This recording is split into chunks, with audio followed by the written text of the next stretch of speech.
शपथ भी दिलाई लोगों को बीजेपी के खिलाफ अभियान चलाने की। आपको लगता है कि इसे आम आदमी पार्टी एक बड़ा कैंपेन का रूप दे रही है चुनाव को?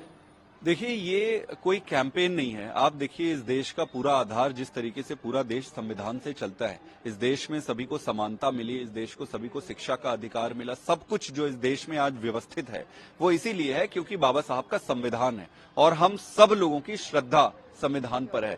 अगर कोई व्यक्ति या पॉलिटिकल पार्टी संविधान को छिन्न भिन्न करने की कोशिश करेगा या उसका अपमान करेगा, हमारी नैतिक और प्राथमिक दायित्व यही है कि हम उसका विरोध करें। अगर इसका विरोध नहीं करेंगे तो देश के लिए बेईमानी होगी। जिस तरीके से अमित शाह जी ने बेअदबी की है और जिस तरीके से कॉन्स्टिट्यूशन को, संविधान को वो वैसे भी प्रैक्टिस में भी तोड़ते आ रहे हैं, गलत तरीके से सरकार बनाना, सरकार गिराना, लोगों को जेल में डाल देना, लोगों को उठा लेना, ये भाजपा के चुनावी प्रक्रिया का एक हिस्सा है। तो अभी जो हम कह रहे हैं वो इनके जो ये कर रहे हैं उनका रिस्पॉन्स है।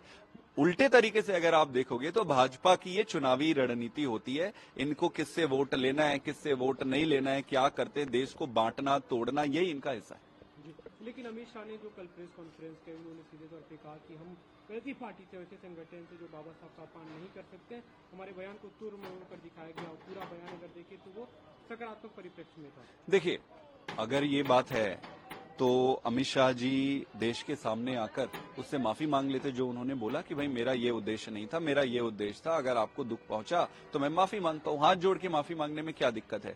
मोदी जी ने रिस्पॉन्ड किया, उनको 6-6, 7-7 ट्वीट किए। 6-6, 7-7 ट्वीट आप कर रहे हो, एक लाइन पे बोल देते कि भाई साहब इससे गलती हो गई। एक चीज, दूसरी चीज, चलो 1 मिनट के लिए आपको बेनिफिट ऑफ डाउट दे भी देते, लेकिन आपके जितने कर्म है वो कर्म तो यही दिखा रहे हैं कि संविधान को तोड़ना ही आपकी प्रवृत्ति बन गई है। एक एक करके आप राज्य में चुनी हुई सरकारों को आप तोड़ते हैं। दिल्ली की जनता के पास जो पावर था, जो अधिकार था, उसको आप छीनकर फिर एक व्यक्ति कुर्सी के ऊपर आप डाल दिए।